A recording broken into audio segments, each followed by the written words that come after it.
And hello, movie lovers, and welcome to the show. So today we're going to be reviewing the movie Baby Boy.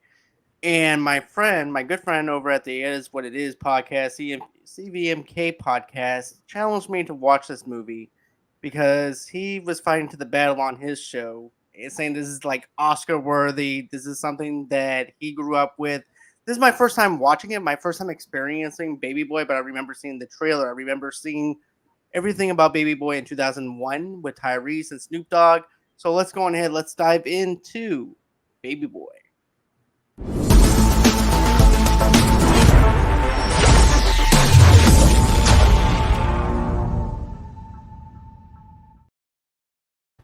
And hey, man, welcome to the show. I'm glad to have you back. Man, I'm glad to be back, man. Thank you so much for allowing me to be here. I skipped some of my workout just to be with you, man. So you're a friend of mine. Anytime I skip leg day to be with you. So. Exactly, dude. Exactly. You're always at the gym. You're always doing your thing. I don't try to interrupt your thing, but you know what, man? It's a privilege to be able to have you on the show and everything for this review. And I couldn't do this without anyone but you, to be honest with you, especially for your love that you have for this film and the respect that you have for it. So what Baby Boy is and what it is not. It is a time capsule that has a lot of truth, even if it's not the truth that should be highlighted. It covers a wide range of topics, but to me, it's such a cultural response that brings up a lot of nuances. To me, it is aged well. And if you look at it objectively, man, it's one of John Singleton's, to me, better projects. Honestly, and I've said this, and I'll stay on this heel. Tyrese and Taraji deserve an Oscar for this film. And you know what, though? I am a big fan of Omar Gooding. This is my first. Get this, I didn't know that Tara P. Henson was actually in this movie until I seen her. I'm like, wow. I was like, the very first introduction for me for seeing her on anything was Empire. That was my first introduction to her because I love the show Empire. Empire is hands down one of my favorite hip hop shows at that time. Sure. And, no, I mean Taraji's. I would say Taraji's been in the mix. I think like she hit mainstream with Empire, but I mean as far as like her work and her projects and like we knew, like I knew about Taraji and, when this posted, right? And then, but she's had earlier works. I mean, people don't realize she was also in Family Matters. She cameoed in an episode, she has had, steps and it takes a while, right? But I will say it shifted her trajectory. And Tyrese deserves a lot of credit. I'll just say that. And you know what? I mean, this movie has like a 71% on the tomato meter, also on the popcorn meter at 87% on Rotten Tomatoes. So they definitely scored this high. And also, too, like you said, I love the acting in it. I thought the acting was fantastic. I thought Tyrese was really good in this, but even though his character pissed me off the most. Because here's the thing. I think if I would have seen this in my early 20s or maybe in my teens, I'd be thinking that the boyfriend of the movie was a jerk off. I would think that he was the douchebag, and I'd be rooting for Jody. I think that's actually how I would actually think about it, because we would actually take the side of Jody because we actually think on that kind of level of how Jody ends up being. So we would think, oh, the new boyfriend's just over there being a ball bag, taking advantage of the mother, and just trying to be a father figure to him and trying to be that father role. And then as an adult, I'm thinking Jody's such a butthole. Yeah. And stuff like that. He's such a douchebag. He aggravated me the whole entire movie and stuff like that. I'm like, there is no transition with this guy. He is who he is. And not until you get like towards the end of it, that's when he starts changing. So there's definitely delayed development in his character. And I think you're absolutely right.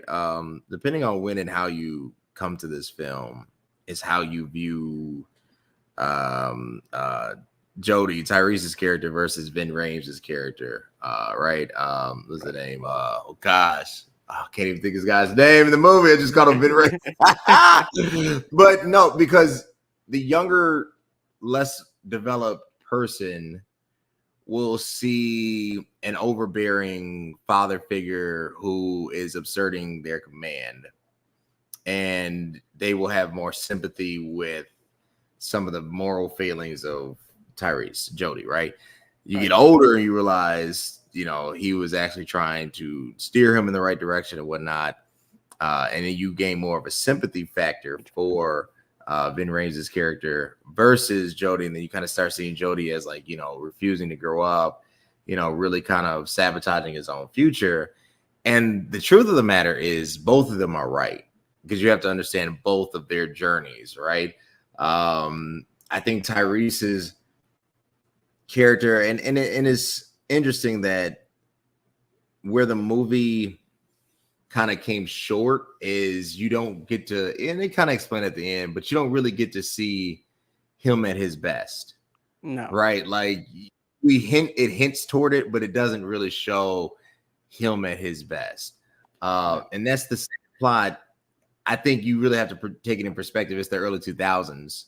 It's really portraying kind of that environment in the full toxicity of it all, right? And the full truth of it Sure. all. And And it's then, about. Well, go on ahead. yeah, go ahead. Go ahead. No, man. Go on ahead. I want you to finish your point Yeah. on that. And, no, and I think also it's one of those things that for Tupac to be originally casted and then scrapped because he got, he was unfortunately murdered. And then to reboot with this, obviously there's a change in the script, right? And so that's really, I think, a director's kind of influence, right? More than Right. the script or the screenplay itself. So for what it was, for a low budget, for what it was, it did a lot. Right, because it had a $16 million budget and it made 29.3 million. So it had legs. And Yeah, also too, even though Tupac is not in it, his spirit is in the film, because even Jody has like a Tupac yeah, artwork and everything on his behind his bed to actually emulate who he is as a person and stuff like that. Who I think it actually is more relatable that way, because Tupac is still one of the best rappers of all time, aside sure, from Biggie, Eminem, Jay-Z, and all that stuff too. But you had Tupac. You had someone that actually represented basically who he is, who Tyrese's character is, right, and also who he represents, and where he came from. And that's also the same thing with him. He's from the ghetto. He's trying to work things out in his head on how to earn money, how to do things. And you have Omar Gooding, who's actually just pissed off at everything because nothing's going his way and he wants a job. And Jody is over yeah, there to like, look, man, nothing is given to you. You have to earn it and everything. You're yeah, acting like everybody else owes you things. Nothing is in this world is owed. But the thing that I want to mention is this, okay? It's about from boyhood to manhood, from being a boy to being a man. And that's right, how I feel like this movie is. It shapes him into the man that he needs to be because of Melvin's character. yeah. Because that's how I seen it. So Melvin's character, Melvin is Jody 20 years later, Yeah. right? 30 years later, right? So a lot of, I mean, even at the end with the concealing of the weapon and hiding it and basically, concealing evidence, that was a father stepping in to save his son, right or wrong, right? I seen it. So, Yep. um, Melvin's character is hard to deal with because it uncovers the complexity of a distorted and yet very, very real truth of relationships that don't necessarily have a traditional nucleus, right? And it shows the weaknesses, but also yet the beauty of it. It also highlights the fact that Melvin himself, because of his situation, also is unemployable as far as being hired, and therefore creates his own company as a landscaper. And that really entrepreneurship was the only way you were going to dig out. I don't think they they didn't, and this is where I said this is where the weakness of the film is, which is great because they highlighted the culture of the film, but the weaknesses of the film was that unlike Boys in the Hood, which is another John Singleton, it This is a didn't great film. show the escape route, right? It didn't show the totality, the finality of it all. Like totality is not a word. The finality of I'm tired. The finality of a word. I just said that totality. That's not a word. I'll call myself No. though. Hey, I'll But the let it be finality, your word though. If that's what you want. yeah, man, it didn't show them getting out. You see Omar Epps' character Melvin getting baptized at the end. You see Melvin and Jody kind of coming to this understanding. You see the renewal of the garden that his mother was planting. You see the relationship between him and Yvette.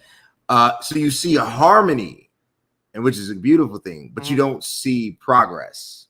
No, they're still in the same So that's situation. where Right. and that's where I think the film lost it. Well, At okay, least in I my want to talk about this, okay? We're not going to go scene by scene. I just want to talk about the film itself. Sure. But, okay, so this is what I'm thinking, okay? So, you're dealing with a lot. You have him dropping off Yvette over at an abortion clinic. You also have Right. him being an immature butthole to her because she's already got his baby and everything too, Yeah. his son, and he doesn't want her to have Yeah. another son, and then or another baby in itself. And then you also have this other baby mama drama with Peanut, True. You're right. and that's escalating more. And I like how Melvin calls him out on it and goes, "So your baby mamas they get along, right? Yeah, everything's good, man. It's good." He goes, "For how long will that be good? Right. Because it's gonna end sometime." I forgot Peter was in that. You brought that. I was like, but you're bringing it. You're hitting it on the head. You're hitting a home run right here. You see is the real question is Jody a hero or is he an anti-hero? And I honestly think looking at it now, right, versus when I was a teenager when this came out, Jody is really an anti-hero. And it's hard because we're used to the hero, bad guy, good guy. But the truth of the matter is everybody's at fault in this film. Right? So Jody's at fault, like you said. No career path, not working, decides to take up a side hustle, which is stealing clothes from a higher end retailer, reselling it on the streets. Already criminal activity, has a baby mama, gets another woman pregnant. Unable to take care of either one, does not have adequate transportation, is abusive. You see the domestic violence in their relationship. So there's like a lot of things going on, yet she's in love with this guy. Right. Anti-hero. Yvette, on the other hand, is in love with Jody. I'm not faulting her for that. But if you look at it, who she was in love with prior, Snoop Dogg's character, who's also in prison. right. It was also abusive. Right. So you're starting to see like everybody has their story and their pattern. And what's wild is that what it forces you to do is not to judge, because you're starting to see not necessarily yourself, but you're starting to see how much environment plays into every part of your decision. And that if you're not careful and you're not blessed to be in an environment that produces higher yielding results, this can happen. Not that it will, but there's a possibility that there's always consequences behind every action. And because of the actions that Jody followed, you have the whole entire deal of Yvette's colleague basically trying to hit on Jody. Jody's trying to holler at her while he's trying to pick up Yvette. Yvette is only trying to get by, trying to support her son as well, and stuff like that too. And Jody's over there doing side hustles. He's picking up clothes for women to try on and try and make something. He got like $400 or $500 from all the clothes he did. And at first I thought to myself, is he going to get mugged? Because he's over there, because we've seen this in every movie, right? Where you actually root for the hero. And at that point, the main character is supposed to be the hero, not the anti-hero, right? Back in the early 2000s. So I'm thinking he's going to get jumped. Something's going to wind up happening to him. And then he's broke again. and there's going to be conflict with Yvette.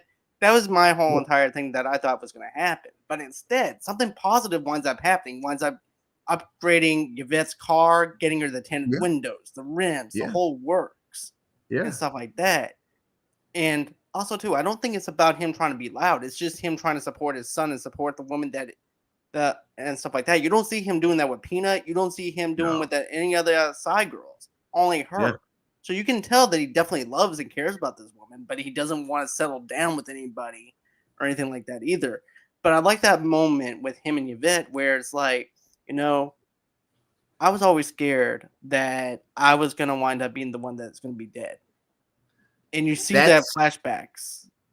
Like, yeah. So those that little PTSD or anxiety of him yeah. dying, and he wants somebody else wants the kid to take on his own persona of his bloodline.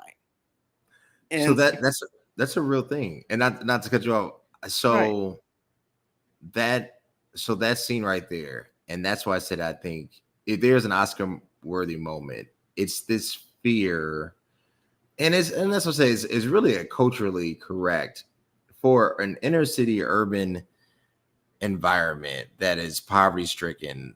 The fear of dying prematurely or getting some type of atrocity happening to you is what's always kind of lurking in the background, and that reality is what he's trying to run away from. And it seems like the harder he's running, the closer he's getting to it.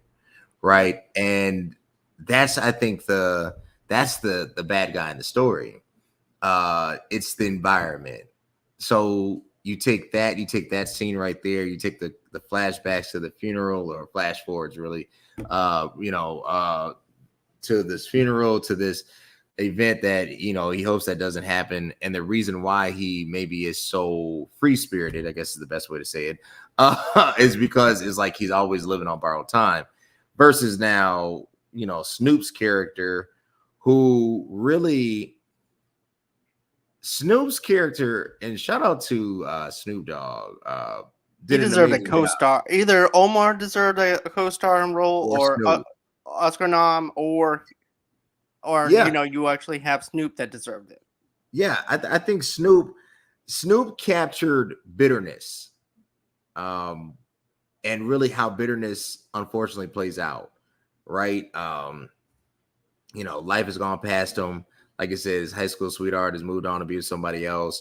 He has nowhere to go. He's released on parole under the conditions of basically some type of home safety. He basically forges this address as a safe place so that he could get out.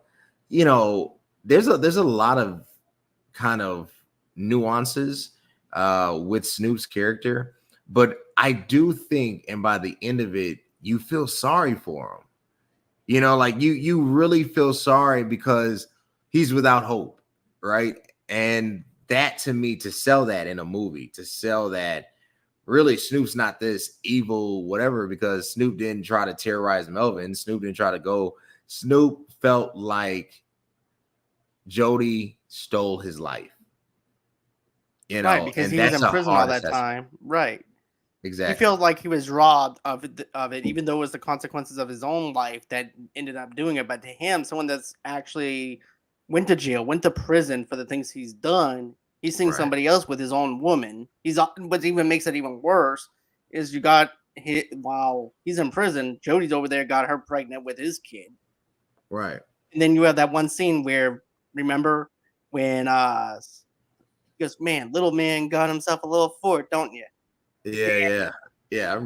And Yeah, so, like, even with that, even with that, the right. instead of being the father figure for him, which he could have asserted himself and said, I'll play the video game with you, and really been compassionate and understanding. There's a animosity, and then there's a scene that I'm glad they did not follow through with it. Right, Me like I'm too. glad they didn't show it, because it's really uncomfortable after that. Right, so um shout out to whoever made that executive decision not to go through I think that. that was a smart move to do Yeah, it like that. It's like, yeah, it shows layers to Snoop Dogg's character to Reggie, because he's like, he wants a piece of Yvette, but how far is he willing to go? Because this dude's been in prison and stuff like that. But it goes to show you he even has that moral compass of that moral code of like, look, there's a kid here. I'm not Yeah. gonna do anything because he's here. You know what I mean? So it was like, It does show that. It does, and it's the kid. It shows there's still a heart there.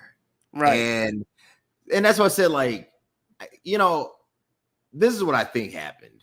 When the movie was pitched originally, this is kind of in John Singleton's, you know, you're coming off of this, the Successful Boys in the Hood, you're building yourself off into what I would say the new, more hip-hop-y Spike Lee. And, you know, that's kind of your forte. You pitch this to a studio, they back it, they fund it, but you're trying to deal with how complex these scenarios are. And it's really, honestly, looking back, it's really oh my God, what is James Baldwin's novel, Bill Street? It's this in a more modern hip hop kind of flair, and you can kind of see the similarities. And I wonder, did that influence this? But where he went, and this could just be a budget issue, is that there was no real ending to this movie. here's the thing. I'm gonna slightly disagree. I mean, Sure. with that, because here's the thing. It's about situations, right? It's about everyday life. We never have closure on anything that we go through in life, I hope not. right? Well, I mean, just no. But I'm just talking about like, it's just about everyday life, right? It's basically life. We never have closure on things. We also hope for situations to get better. And that's what we're rooting for. We're not necessarily rooting for the characters. We're rooting for their situations to get better Yeah. as well. So that's what I looked for when I was looking at this movie. I'm like, we're not rooting for the actual characters themselves. Yeah, we're hoping that maybe Jody will actually grow up here and actually grow up. But at Yeah. the same time, we're hoping that everybody's situations get better in this movie. Yeah. And sometimes situations happen to the point where nothing gets resolved. And that's everyday life where nothing gets resolved. It's the same people over and over again, not learning from anything, no life experience. Now, the thing that I'm going to say is I think the mother has a lot. This is me just doing a deep dive real quick, Sure. but you know how she's growing a garden and stuff like that? Yeah. And you know how she's like, well, you have to leave the nest? My thing was this. I'm thinking you start off with a little small seed, right? Which is your child. You watch it grow. Right. Watch the child grow into something. And then after that child grows, he moves on. Same thing with the garden. She's growing a garden, she planted a little seed, it's growing. She gets to harvest that garden, take care of that garden, and be patient with the garden. Take out the weeds that has trouble with it, just as Jody's having trouble with everything in his life. So I think it's like a metaphor in a sense. Yes, it's about her wanting to grow the garden because her mom grew it, stuff like that. Sure. But this is me just going a little on a deeper metaphor level of everything, of her harvesting and protecting the garden Sure. just as she's harvesting and protecting Jody. Sure. I mean, shout out first of all to AJ Johnson. AJ Johnson is one of those actresses that gets overlooked. Star, one of the co-stars in House Party, the original House Party. Yeah. AJ That movie was Johnson. great. Yeah, AJ Johnson is a legend in her own right, and she's aged flawlessly. Really underrated. I don't think she gets her flowers, but the failure in that is Jody says something. He says, you want me to leave the nest, but you never left the nest. This is grandma's house.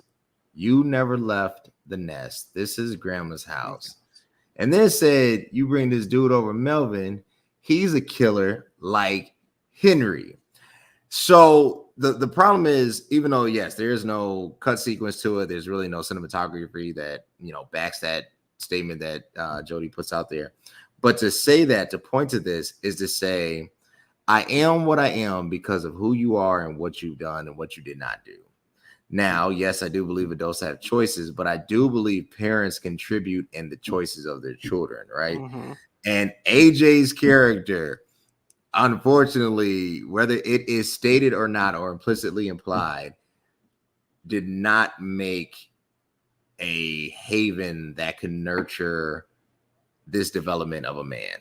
No, where she And has that's like a man child. a man child because of her choice. And Right. whether we agree with it, we're not here to debate. I'm just saying that to say all that and to say that this house is only a result of grandma, big mom. Now you're dealing with generations because he didn't say grandpa. He never even mentioned a grandfather. So now Right. this is second, now third generation repeating the same cycle. Right. So it's, there's a lot there. It's a lot there. There's a lot to unpack that they didn't show us, but I believe that you don't have to show us anything. You can tell with the emotion and stuff like that too, without us having to go into it. And you can definitely tell that, Jody is definitely pissed off about the whole entire fact of you want me to move out, you want me to have my own job, but you know, what are you doing? She goes, well, Right. but I like how she set him straight though too. She's like, well, I'm paying the bills here. You're not. You're living rent free. Yeah. And I also love it when This is my favorite part though, even though it's kind of cringy. But he's over there spelling the breakfast that Melvin is cooking. No, the egg, yeah, the breakfast thing. He's Yeah, butt naked. he's thinking this Yes. is mom. He goes over there, and Melvin's over there naked, making the. Yeah. He goes, "You want some scrambled eggs?" Man, I'll be like, Yeah. "Nah, man, I'm good." Yeah, yeah. And I didn't understand. I don't understand that scene. That is I don't get it. But Melvin, so Melvin is a former felon, incarcerated by his own admission in the Right. movie. And whatever habits he picked up or obviously gets displayed in the movie. But I think it is sad. You know what's sad? So like now, I don't know if that movie works because you'll get it's just we're living in a very hypersensitive time. Probably too sensitive, but definitely hypersensitive is the word. Um, Hmm. but I will say what is alarming that now that I look back, there wasn't one positive male influence in the whole movie. No, but Melvin did try. I give He did try in his own way In his of own way. trying. And there Yes. was always that conflict between Jody and him, though, too, because Jody, especially whenever Jody's always mumbling under his breath, talking smack about Melvin and stuff like that. But Yeah. then finally, he thinks that Melvin's gone away. Then Melvin goes, "What did you say, your little mother effer?" He goes on ahead, Yeah. puts him in that headlock. And I thought that would have been his wake up call to be where it's like, look, I don't need to be messing with this dude. This dude is a bad dude. Yeah, he went to Yeah. prison, but he can also break me, though, too. But then they square off at that one scene Knocks him after out. the whole entire marijuana thing happens, where the mother finds weed up inside the Oh, garden, Melvin. Yeah. and it was Yeah. Melvin that Yep. did it. Yep. Oh, But Melvin is look, Melvin is complex. His character is complex. And unfortunately, we don't know Melvin's origin story. The movie doesn't give us any insight into that. We only get a very brief how he came to this point. And then I forget how they met. She said it briefly, like something to something. But here you are. Let's say Melvin in the movie is portraying a 45-year-old male. I think not 50, definitely not in his 30s. So let's say 45. And now he's emphatically dad, right? right, Yeah, he's dad. And they do come to this, clash. They come to this clash. She ends up knocking Jody out. Uh, but Melvin's also the one. Now I will say this: Melvin steals the show when he takes the gun and we don't know what happened. And to me, if there's a scene in that movie that showed love, obviously not justifying this, but we're just talking about cinematically, in an artistic expression, but showed love. He implicated his own self, knowing he was an ex-felon, by being complicit in the hiding of evidence just so that Jody wouldn't go to jail. That's That fatherly love. That's that's love and fatherly love. That's fatherly love. That's wild. Like that's wild. and it's everyday life. Like I said, though, man, it's like, yeah, we fought, yeah, we squared off, but at the end of the day, you're still your mom's son, You're right. and we are always gonna fight because I'm not your biological father. But at the end of the day, I still love you. I still Yeah. respect you and Yeah. everything. But I will knock your ass out if you get out of line. but, but I do like that moment though. There's no dialogue. His No, adrenaline's there's going no because he just got done killing you Snoop. know, you wound up killing Snoop. Yeah. And I like that whole entire thing of the adrenaline is still going in him. There's no dialogue. He's shaking because of the gun. Omar Yeah. Gooding was the one who shot Snoop whenever he didn't even win. And he's like, look, he comes over there slowly. And I like how he progress. And there's that tension build up. Like, oh snap, what's gonna happen? And I Mm-hmm. already have a feeling of no. He's like, look, even though he didn't have to say anything, it's like, look, I've been here before. Like you said, he's been there about 15, 20 years before. This is like the prequel to his life. So he's like, look, Mm-hmm. I'm just going to approach this easy, and he winds up taking the gun, wiping the fingerprints off the gun, and then he gets Jody's hand and gets him to wipe the rest of the fingerprints off and Yeah. showing him what to do in case of anything. And that's it. And then, even though you have the scene with Yvette being pregnant again and they're having the baby and stuff like that, but get this, he's not living with his mom anymore. He's moved out, he moved Yeah. on. Yes. That part of his life is gone. It goes from boyhood to manhood on that aspect of it. And if it Mm. wasn't for that, him almost dying because Snoop was going to blast him whenever he pulls up in Yvette's car. And at first I thought, oh snap, is this gonna be a boys to, you know, I thought this was gonna be it, boys in the hood moment where you have that shot of Jody being shot at, and Yeah. and I thought he was really dead. I really did. I thought he was dead, but no, he winds up dodging the bullets and everything. Even though you see those bullet holes in the house and stuff, I love that whole entire I, scene where it's like, oh, okay, good, he's okay. no, that was good. I remember. So yes, that drive-by scene was shot excellently. First of all, Omar Gooding uh, was great in that movie. To not break character, to be Omar says there's a line in this movie that I think every man who has ever been hit with a setback or feels that for whatever reason things are not progressing has said in some way, shape, or form. He says, I get up and I leave my mom's house at 6 a.m. and I go over with my boys to play Madden. Do you think that makes me feel like a man, Jody Joe? You know what I'm saying? Like there's a transparent moment that you can feel the disappointment in how things have played out for himself. Now we know he ends up getting baptized, I think, at the end, and Even whenever he prays and he yeah, winds up telling, "Look, man, I think that you should get baptized with me." yeah, that was a sincere prayer. I said that Right? prayer reached heaven right there. But no, he expresses a sentiment of disappointment within himself. Mhm. And it's the only time in this movie where somebody actually took accountability. And like that's like we don't say like it gets overlooked so fast because maybe he's not a main character, right? Or like he's not the main character. But he took responsibility over his own actions and the hurt that kind of proceeded from it all. And to me, it's played well, it's written well, it's executed and performed well. Omar Gooding, a role like that, I don't think they would ever cast again. No, but let Yeah. me just say this, okay? I love Omar Gooding. I remember Yeah. seeing him in the TV show Smart Guy, Yeah. and that's how I grew up to know him.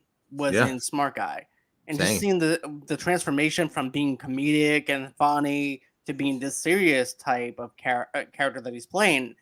I love the switch. I definitely like how he does it. And then, it looks like he's comfortable playing Knockout with that video game that he was playing. He was playing Knockout. Yeah. And it looked like he was comfortable just playing video games and stuff like that. But then once you get into that whole entire aspect of him just analyzing his own self, he's like, look, I wake up every day to do this crap when I Yeah. should be out there earning money, having a job, taking care of things that I need to take care of. Yeah. He also has that transformation of being from a boy to a man and being in that manhood situation of like, I want more to my life than this, even though in our heads we're like, this is another man child. This is someone that just loves playing video games and not wanting to grow up. But then Yeah. you find out, oh, wait, he does want to grow up. He does want to have a job. He does want to do things and stuff like that. But Omar is also about taking charge as well and being a leader, Yeah. especially when Jody gets jumped by those 15, 16-year-old Oh kids. yeah. At the park. Oh yeah. And Omar was the one that got him. Yeah, Right, that's a funny scene and a rough scene at the same time. right, Yeah, but so there's a respect. I'll say this. What I love about that scene, even though obviously the way it's executed is a little whatever, but um they did not want those kids to become them. That's the whole point of that scene, right? So the over punishment, right, right, is because they basically saw themselves in these kids what they could potentially come as themselves, and they did not want that reality to happen for them. But yeah, getting his bike stolen and everything, that which also says, so this is what I've been trying to debate in my head. How old is Jody supposed to be in this movie? I think he's supposed to be at least 19, maybe 20 years old. Exactly. So he's got to be less than 23, older than 17, 18, 19, 20, 21 maybe, right? And Right, to have two kids, one that was 5 at the time. No, one that was 7 at the time, another one that was 5. Like it says a lot and it shows a lot. And just kind of looking back, I'm like, how is this character really supposed to be? And then how old are these characters supposed to be, right? So you know, there's a lot that's happening right there. The other thing too is people do change. There's a scene, obviously Jody should not be over there with a girl that used to worked with Yvette, and he ends oh up yeah, leaving. Yeah, he ends up leaving. All right, he shouldn't have been over there in the first place. But let's just say he did the right thing at the end of it all. I'm right, gonna give his due credit for that, right? So, which says a lot that people can make and people do make good decisions even in hairy situations, right, right? So, there's girl, and this is why I said, and this is why I told you, John, like you can't, like, Baby Boy should be Oscar worthy because it's hard to judge, and there's so many different levels and layers that every time you watch it, you're going to get something something new. new, but you're also going to say what I used to think about this no longer applies, right? And Right, I think that is the great art of storytelling of movies in general, is that if the movie can evolve with you, it's a classic. If the movie stays kind of stuck in its own little box, then it's entertainment, right? right. So, and that's the switch. And I want to mention this though too as well, because here's the thing. I believe that I remember seeing this, and my first thought was during the summertime. And I was like, "This is going to be Oscar." Hmm, I was thinking to myself, "This is going to get Oscar nominations because the cinematography with it, the way the plot line is, it's a John Singleton movie, but it doesn't get an Oscar nom. But don't forget, we had a big movie that came out at that time, which is Gladiator. true. Which at that time, think of the Oscars as like the World Series, right? Like everybody has to put on their A game, and you have to try and win the best game that you can possible. It's just that Gladiator outshined Baby Boy and every other movie that came out during that year. True. Now let's do a what if scenario. Now if Gladiator didn't come out, there could have been a chance that Baby Boy would have probably been nominated. Maybe. I mean, there's a real. So I'm looking at it. You're absolutely right. So this came out 2001. So I mean, maybe because Hustle and Flow was nominated, right? And that's another John Singleton movie. So Well, there, also too, you had Aaron Brockovich that came out during that year as yeah, well. You had Crunching Tiger, Hidden Dragon that came out.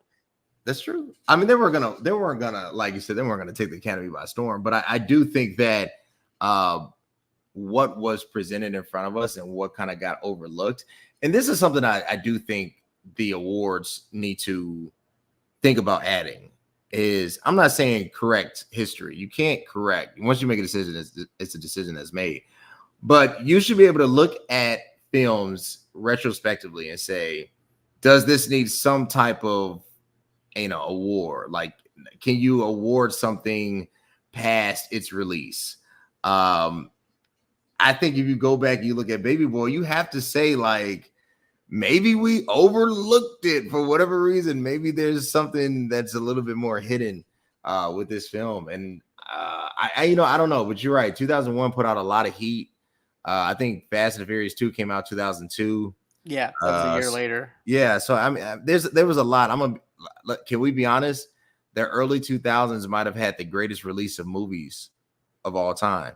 From 98 to 2005, there's about a 7-year span of content that is hard to juggle. Like it's just hard to go. I mean, you're talking about, from Rush Hours to, Negotiator to Matrix, right? Like all these things dropped during that time period. And to pick one movie that was going to surpass, one could say that it was the second wave of the golden era of Hollywood. I can see that because think of it like this. You had, like I mentioned before, you had Crunching Tiger, Hidden Dragon, which is a kung fu movie that came out in Yeah. 2001.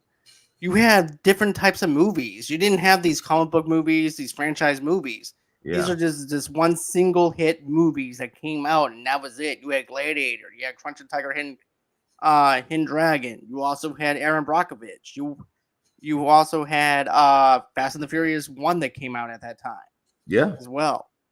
I mean, there's also Shrek, Monsters Shrek. Incorporated, Rush That's Hour true. 2, Harry That's Potter and the true. Sorcerer's Stone. That's So it true. was stacked. It was stacked to the rim on Do you, every. do you think that we've lost, like, because of comic books, like diversity and content creation? Like we're only making this genre now? I feel like that studios are looking at franchises more than they are looking at something that's heartfelt and that is actually something that can actually draw an audience in that is relatable. I'm not saying that comic book movies cannot be relatable or anything like that because I love comic book movies, but you know, it's all about being relatable. It's all about what character represents who I am as a person and stuff like that too. It's about representation. So yeah, I think that they actually gone away from everything and started doing franchises. It's about who can make the $1 billion first. What studio can hit the $1 billion Mm, mark versus the mm. artwork. I'm not saying that the studio wasn't looking at the numbers, but they were looking more at the numbers of the $1 billion franchise now. Yeah. Yeah, I think you're absolutely right. Honestly, profit has taken over from uh profit has replaced originality. And if a studio feels like I can make 20 of these and gross, $1 billion every release, we're gonna do it. Even if it's the same plot, it's the same ending, it's the same gist of a movie. And I think it's sad because now how can you expose or how can you usher in the new wave of talent if you basically are dead set on one particular model, right? Right. Like, and that one model really only fits, 3 to 7, actors, actresses in Hollywood. Like honestly, think about it. If you're a film studio and you're like, okay, we want to put out something. Okay, what's gonna get us to $1 billion quicker? All right, let's look at genres. Probably action, right?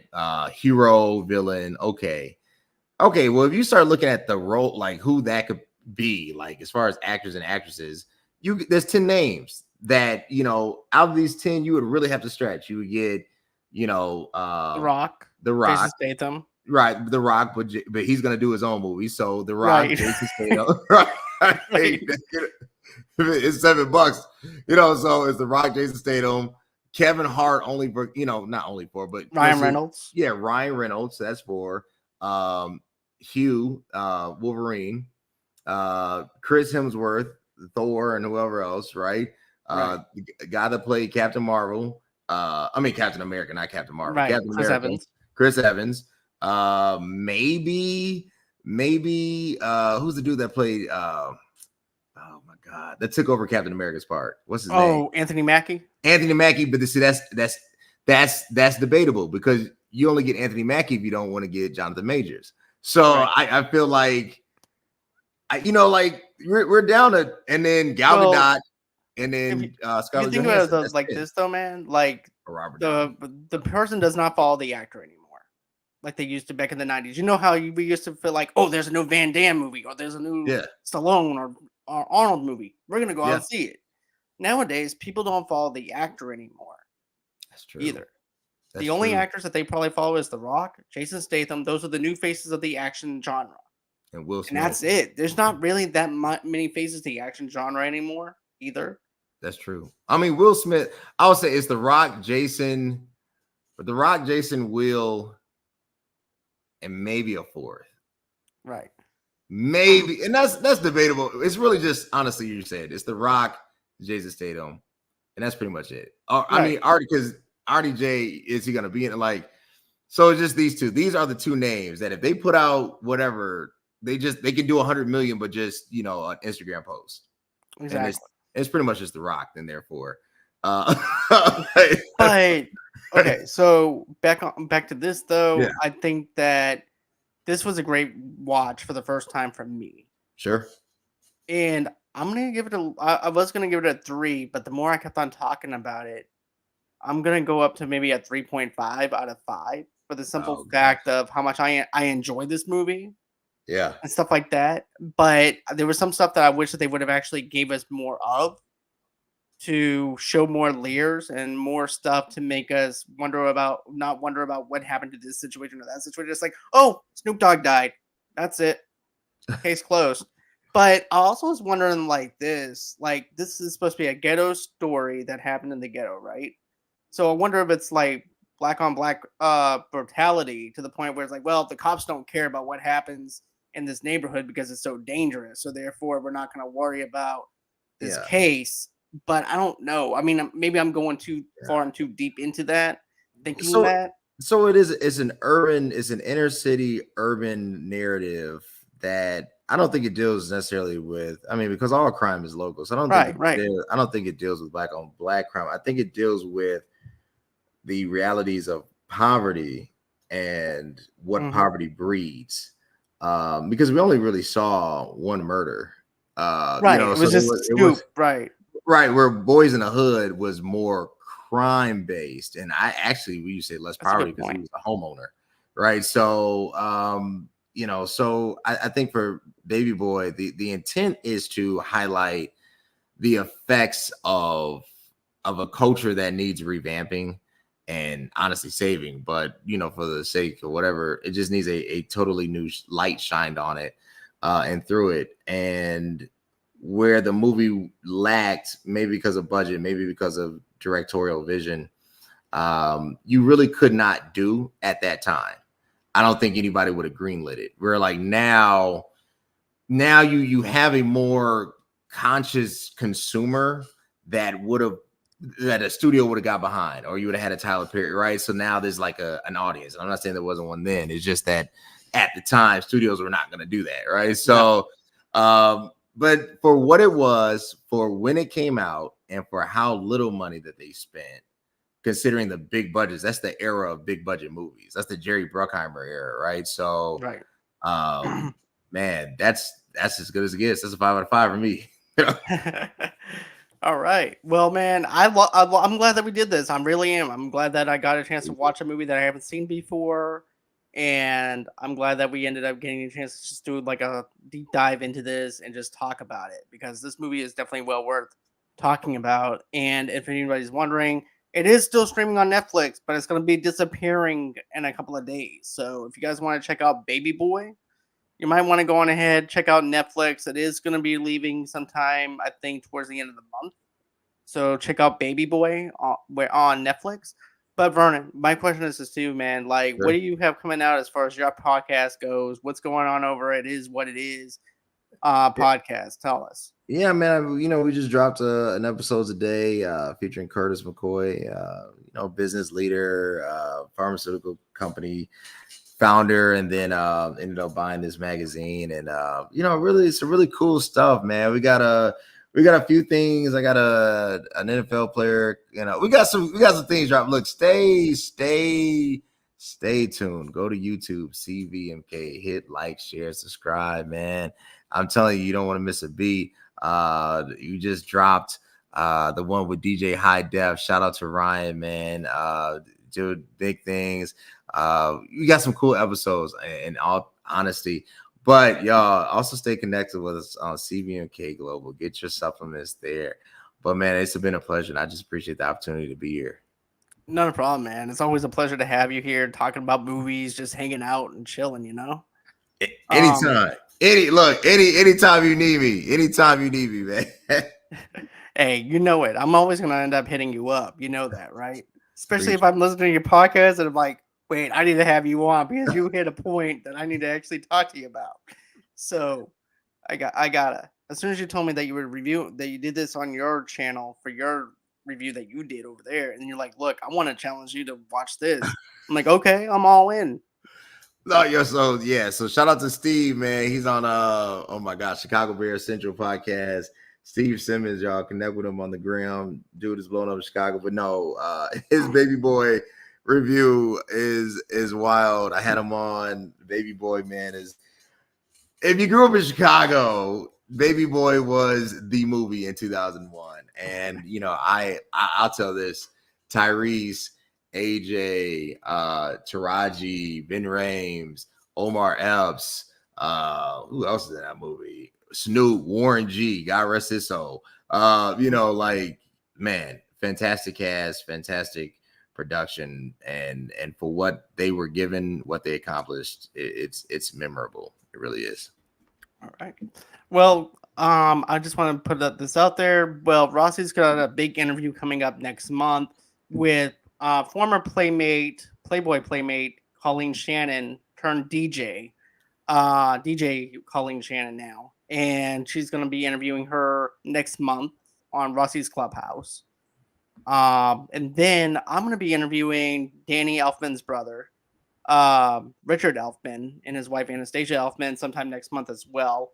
And if you don't know who Danny is or anything like that, he was the composer for like Beetlejuice, Batman, 1989, and stuff like that. So I'm going to be interviewing his brother Richard because he has a new movie coming that came out with his wife Anastasia. So I'm going to be interviewing him for that. And of course, Anastasia and I would probably do a deep dive on an old classic horror movie, black and white movie that came out years ago.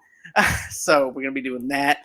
I will be doing a Joker 2 review next month, followed by a Joker 1 rewatch. So I'm gonna be doing that, keeping up a little bit on the times, keeping up with it a little bit instead of going back to the 80s and 90s and 2000s.